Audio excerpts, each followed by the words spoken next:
வணக்கம். இது தமிழ்வினின் காலை நேர பிரதான செய்திகள். முதலில் தலைப்புச் செய்திகள்.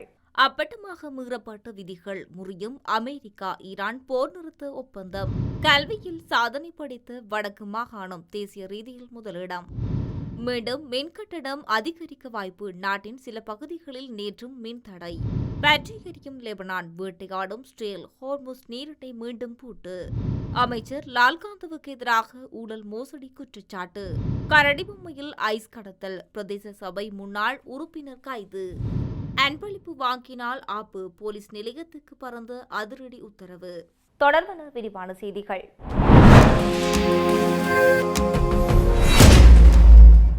அமெரிக்கா மற்றும் ஈரான் இடையே எட்டப்பட்டுள்ள போர் நிறுத்த ஒப்பந்தம் தற்போது முறியும் நிலைக்கு தள்ளப்பட்டுள்ளது.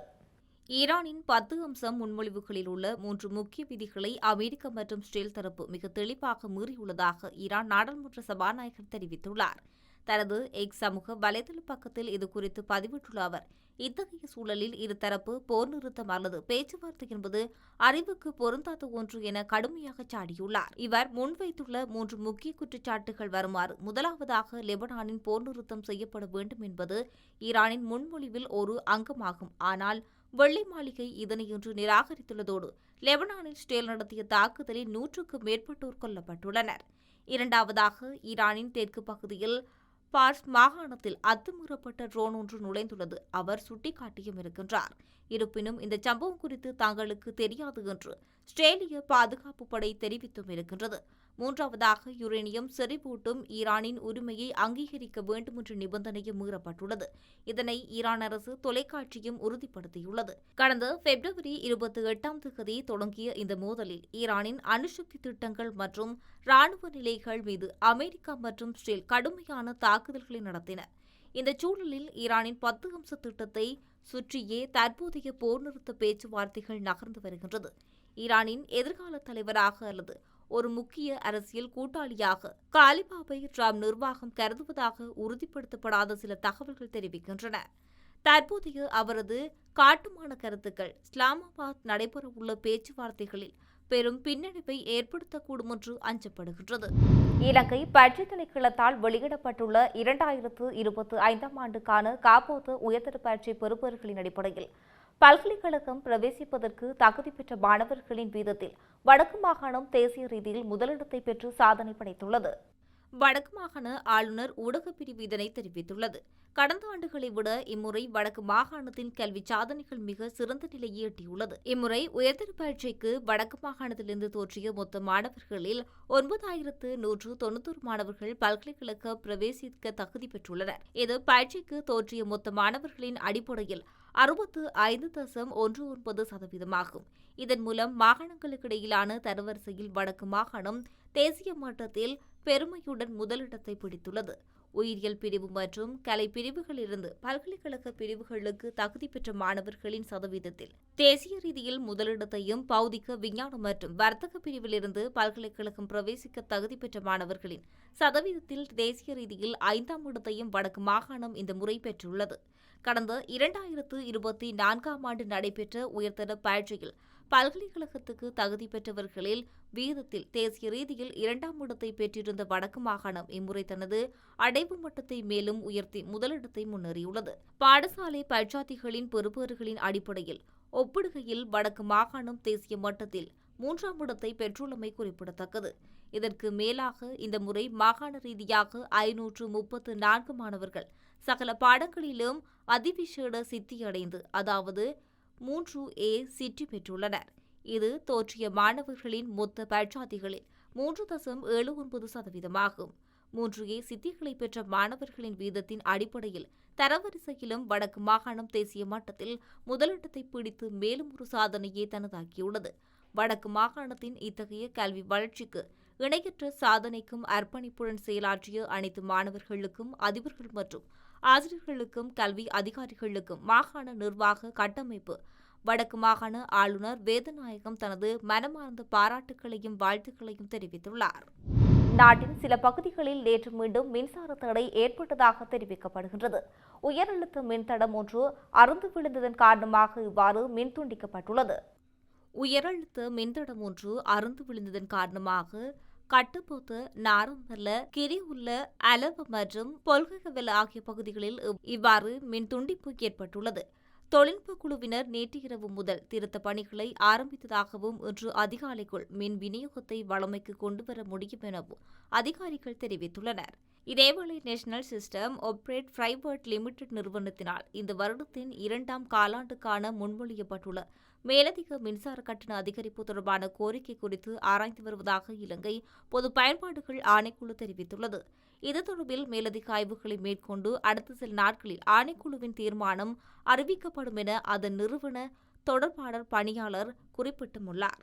2ஆம் காலாண்டுக்கான கடந்த மார்ச் மாதம் 31ஆம் தேதி மின்சார கட்டணத்தை 10% அதிகரிக்க இலங்கை பொது பயன்பாடுகள் ஆணைக்குழு ஏற்கனவே அனுமதி வழங்கியுள்ளது. இருப்பினும் தற்போதைய சூழ்நிலையில் மின் உற்பத்திக்காக செலவிடும் செலவினங்களை கருத்தில் கொண்டு ஏப்ரல் முதல் ஜூன் வரையிலான காலப்பகுதிக்குரிய மின்சார கட்டணத்தை மேலும் 15% அதிகரிக்குமாறு தேசிய அமைப்பு கட்டுப்பாட்டு நிறுவனத்தினால் பொது பயன்பாடுகள் ஆணைக்குழுவிடம் யோசனை முன்வைக்கப்பட்டுள்ளது. லெபனான் மீது இஸ்ரேலிய ராணுவம் நடத்தும் தாக்குதலில் ஏராளமானோர் கொல்லப்பட்டதாக சர்வதேச ஊடகங்கள் தெரிவித்துள்ளன. லெபனானில் போர் தொடங்கியதிலிருந்து நடந்ததிலேயே மிகப்பெரியது என கூறப்படும் இந்த வான்வழி தாக்குதல் மத்திய கிழக்கின் அமைதியை காணும் நோக்கில் ஈரானுடன் 15 நாள் போர் நிறுத்தத்தை பேச்சுவார்த்தைகளையும் டொனால்ட் ட்ரம்ப் அறிவித்த சிறு நேரத்திலே தொடங்கியுள்ளது. இந்த விவசாய அமைச்சர் கேடி லால்காந்தவுக்கு எதிராக ஊழல் குற்றச்சாட்டு சுமத்தப்பட்டுள்ளது. லஞ்ச ஊழல் மோசடி தவிர்ப்பு விசாரணை ஆணைக்குழுவில் இந்த முறைப்பாடு செய்யப்பட்டுள்ளது. ஊழல் மோசடி மற்றும் விரயம் என்பவற்றுக்கு எதிராக பிரஜைகள் சக்தி என்ற அமைப்பினால் இந்த முறைப்பாடு செய்யப்பட்டுள்ளது. கடவல பகுதியில் அமைந்துள்ள அமைச்சர் லால்காந்தவுக்கு சொந்தமான ஆடம்பர வீடு தொடர்பில் இந்த முறைப்பாடு செய்யப்பட்டுள்ளது.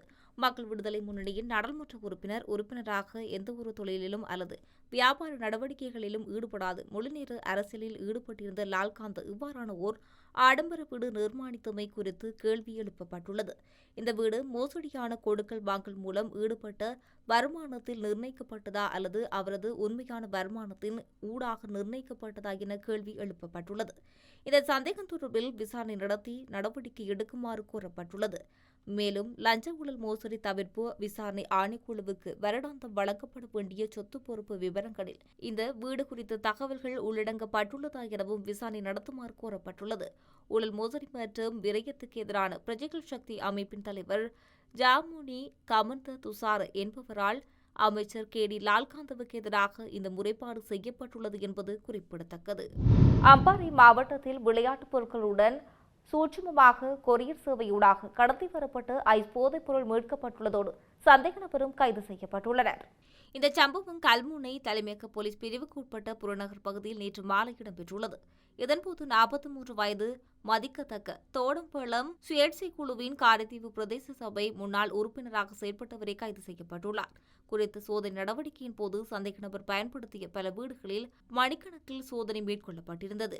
கொரியர் சேவை ஊடாக கடத்தி வரப்பட்டிருந்த விளையாட்டுப் பொருட்களுடன் இந்த கரடி பொம்மையின் கழுத்து பகுதியில் சூட்சுமமாக மறைத்து வைத்திருந்த 107 கிராம் ஐஸ் போதைப் பொருள் மீட்கப்பட்டுள்ளது. அத்துடன் இலத்திரனியல் தராசு, 2 கைத்தொலைபேசிகள், ஒரு தொகை பணம் கொரியர் ஊடாக கடத்தி வரப்பட்டு ஐஸ் போதைப்பொருள் உள்ளிட்ட சான்று பொருட்கள் சட்ட நடவடிக்கைக்காக கல்முனை தலைமையகம் போலீஸ் நிலையத்தில் ஒப்படைக்கப்பட்டுள்ளது. கைதான சந்தேக நபர் இன்று காலை கல்முனை நீதவான் நீதிமன்றத்தில் ஆஜர்படுத்தப்படுவதற்கான நடவடிக்கையினை போலீசார் முன்னெடுத்து வருகின்றனர். அன்பளிப்புகளை பெற்றுக்கொள்ளாதிருத்தல் மற்றும் புத்தாண்டு உபசரிப்பு நடவடிக்கைகளுக்காக நிதி ஒதுக்கீடு செய்வது தொடர்பில் போலீஸ் மா அதிபரினால் அனைத்து போலீஸ் உத்தியோகஸ்தர்களுக்கும் விசேட அறிவுறுத்தல்கள் வழங்கப்பட்டுள்ளது. சிங்களம் மற்றும் தமிழ் புத்தாண்டை முன்னிட்டு பல போலீஸ் நிலையங்களில் புத்தாண்டு உபசரிப்புகளை நடத்துவதற்கான உத்தியோகஸ்தர்களிடம் பணம் வசூலிக்க தயாராகி வருவதாகவும் வர்த்தக சமூகத்தின் பங்களிப்புடன் புத்தாண்டு விருந்துகளை நடத்த திட்டமிட்டுள்ளதாகவும் கிடைத்த தகவலை தொடர்ந்து இந்த அறிவுறுத்தல் விடுக்கப்பட்டுள்ளது.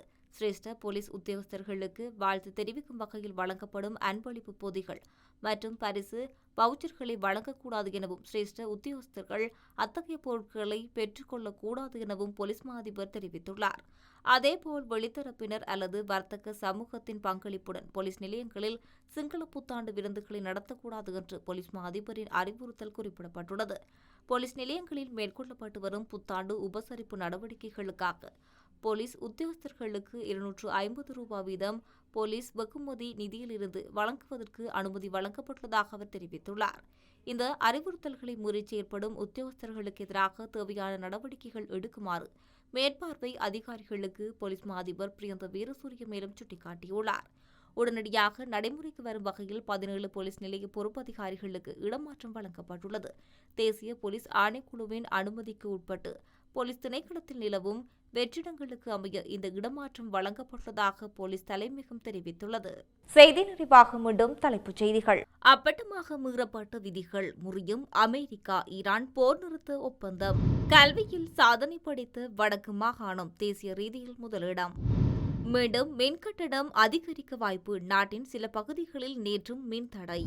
பற்றி எரியும் லெபனான். வேட்டையாடும் ஸ்டேல் ஹோர்முஸ் நீரிட்டை மீண்டும் பூட்டு. அமைச்சர் லால்காந்துவுக்கு எதிராக ஊழல் மோசடி குற்றச்சாட்டு. கரடிபொம்மையில் ஐஸ் கடத்தல். பிரதேச சபை முன்னாள் உறுப்பினர் கைது. அன்பளிப்பு வாங்கினால் ஆப்பு. போலீஸ் நிலையத்துக்கு பறந்த அதிரடி உத்தரவு. இத்துடன் தமிழ்வினின் காலை நேர பிரதான செய்திகள் நிறைவு பெற்றன. செய்திகளை உடனுக்குடன் அறிந்து கொள்ள தமிழ்வின் என்ற யூடியூப் பக்கத்தினூடாக இணைந்திருங்கள். வணக்கம்.